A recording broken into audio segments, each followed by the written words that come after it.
Welcome back, everyone. I'm out and about on one of the first decent days of summer we've had. It is glorious. What, I think it's 8 days out from Christmas, and the sun's shining. It's not too hot. There's no wind. It's beautiful. So with this video, I'm out riding to my favourite spot, which is Devil Bean Reservoir. You've heard me talk about that in the past. And with this video, I intend it to be the first of a series of videos about e-bikes, but it's going to be about my thought processes in respect to where I go in the future. And when we get to the reservoir, I will continue on with this and explain to you what I'm on about. See you there.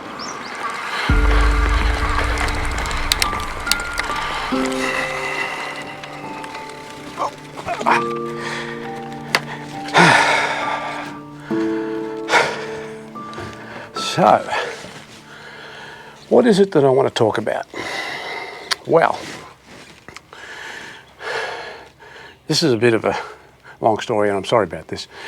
But as you know, with a video I did some time back about how where my e-bike journey began, I used to take out just a standard mountain bike for runs, and as I've gotten older, I discovered that I was travelling long distances, and then suddenly realising I've got to turn around and go all the way home.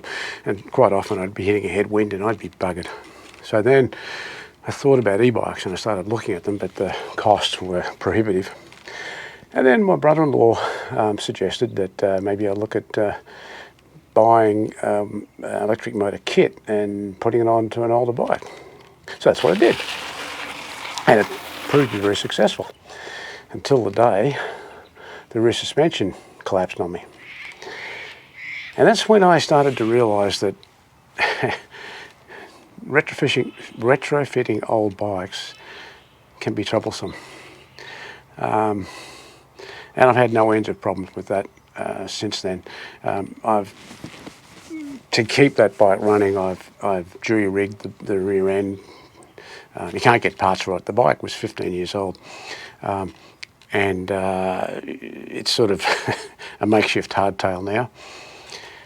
So that brings me to today. So brings me to the point where I decided to put together some money, and I looked around, and at the time I only had a certain amount of money to spend, and the only bike that really fitted the budget and also gave me a lot of what I wanted was the Volition. Yeah, plus the fact that it had a Chinese motor, the Bafang, which is what I was used to on the bike I built. So I purchased it, and it has proved to be a very good bike for a lot of things. It's a great touring bike. It's great for general purpose, running up the street and putting the pannier rack on and doing shopping. And as I said, like today, coming for a cruise out to Devil Bean, and great. So, but I still wasn't happy, because there are some things I really enjoy, and that is hill climbing and exploring rugged country. And I have to be honest, the Volition is coming up short in that area. And I had a bit of a brainwave just recently. I thought, oh, I know what I can do. I can put bigger wheels on, make it. So the two areas that sort of holding me back, well, three areas holding me back on the Volition. The size of the wheels, which these are 27-inch. The range, the gearing range, they're nowhere near what I need for decent hill climbing. And the suspension is what I would call pretty basic. And I know, to get really good suspension, you've got to pay for it, because let's face it, that's from an engineering point of view, they're working their little hearts out. So I started to explore. I thought, well, maybe I can start to retrofit the Volition. Okay, let's start with 29-inch wheels. So at first I thought this is going to be pretty simple, but it turns out that there's a lot to consider. So once I put 29-inch wheels on, it's going to change the whole torque ratio in respect to the electric motor. And then I'm going to have to look at putting in a broader range of gearing, and in itself, so it's not technically difficult, but it's fiddly, it's also costly, and by the time I add the new suspension, and I'm looking at the Fox systems, you know, I'm starting to push the price up there. And then I thought, well, let's go back to the other bike and let's consider, you know, maybe even spending a bit of money on that and maybe repairing it and bringing it up. But again, the more I looked into it, it's an aluminium alloy, and apparently after 15 years, the type of breakages that I have been seeing are not unusual, and from what I can understand from the metallurgy, it might be a waste of time looking at doing that. So this leads me to another, this has led me to start investigating other new bikes out there. And so I think I'll talk about that further on the ride. So keep that thought. I'll come back to you on the trail.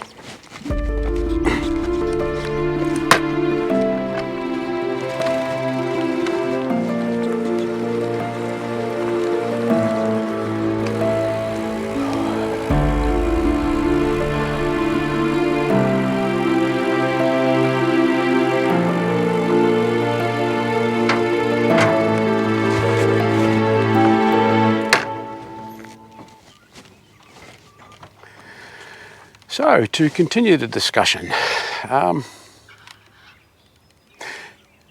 started looking at new bikes. And, yeah, the truth of the matter is, it scares me. There's a lot of money involved. But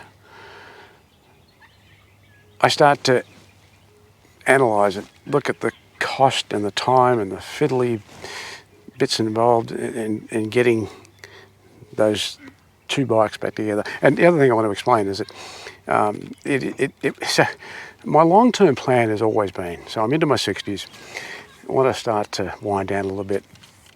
That's why I got the Grip Sport bike rack to take two bikes, and the idea was to have two electric mountain bikes, one for my wife, one for myself, so we can just head off and enjoy ourselves. So the interesting thing, and I'll come back to new bikes. Sorry, I'm all over the place, but I need to explain this. So we've done a few test runs recently, now that we've had a lockdown, and my wife really enjoys riding that bike, the Volition. And this is where I'm starting to think, well, maybe I should invest in a new bike. That way we can have two good quality new bikes, one that my wife can use, one that I can use, especially for mountain climbing and, you know, exploring rugged trails. But I can also use that one, put the pannier rack on it, and go for touring like this on days like today, up the street. As I said, my mind starts to come around to this. So now, if I do that, then I'm looking at a minimum of 5,000 up to around the 10,000 mark. And I have to be honest, I keep veering to around the 10,000 mark, and I hate it. But then when I think about it, I amortise that cost over 10 years, which is what I'm hoping that'll give us, then it's a very inexpensive pastime. So, putting that aside, because I still haven't made the decision, then I started looking at bikes. And this is where it was it was just a nightmare. There were so many brands. So I started reading some mountain bike magazines. We don't have it here in Australia that I know of. So I started reading some US ones, some American ones, some British ones. And actually, to be honest with you, I think the British ones have more information that are relevant to what I'm interested in. And I'm looking at all the different brands, your Norcos, your Canyons, your I've lost track of them all, sorry, the Aurigas, you name it, there's so many. And it's very confusing, especially with all the different geometries in respect to suspension and finding out which are the best and which aren't, and you name it. And there was a name that kept popping up from time to time, but to be frank with you, I kept ignoring it because I just considered it one of those brands that was, just standard, run-of-the-mill. And then one day I thought, let's have a look at this range. And I'm talking about Giant. Unlike all these other brands, here in Australia, Giant have stores everywhere. It's like buying a Ford motor car and travelling the country and something breaks down, you can go to your local Ford dealer. Giant are like that. I mean, I couldn't believe it. I didn't realise just how broad they were. But more importantly, as I started to look at the bikes, bit by bit, I discovered that the Giant, sleeping Giant, pun intended, they make some of the best bikes out there. And the one I've highlighted, the one I'm actually zeroing in on is the TRANCE. The TRANCE, so I've got to get this right, the TRANCE E+1 29 Advanced. I think that's it. It is an awesome machine by every measure, every review. So I can review many other bikes and you get sort of a variation of views. With the TRANCE, I have lost track, over 20 reviews, and every one of them rave about this bike. I think we'll discuss this further down the track. So I'm going to hop back on the bike and go for a bit of a ride.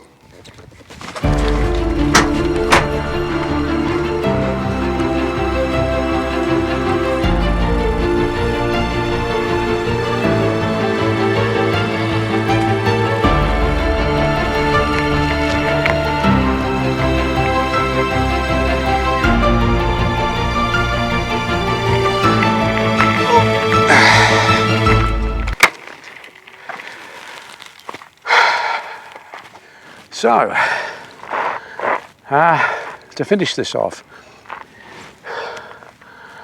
why am I so impressed with the TRANCE, the Giant TRANCE? It ticks all the boxes. It's got, first off, it's a carbon fibre frame, means it's light. It's got the new generation of what do you call it, Yamaha motor, and from what I understand, so you're getting more torque. Everyone apparently is raving about it. So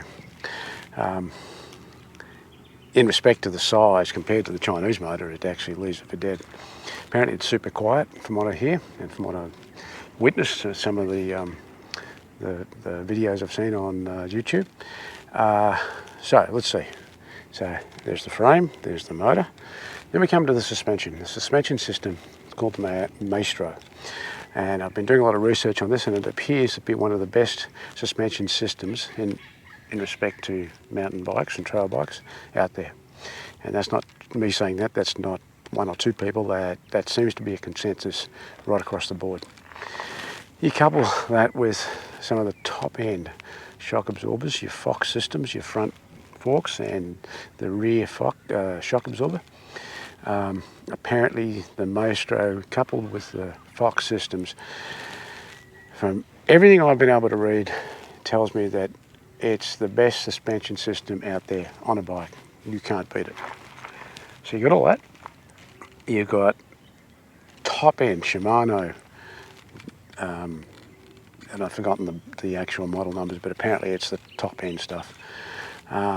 Which, I mean, Shimano, king out there as far as gear changing equipment is concerned. It's also got the Shimano brake system.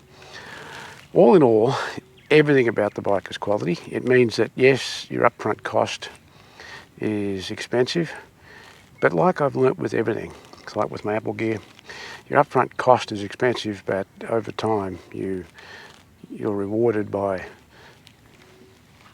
quality, problem-free use.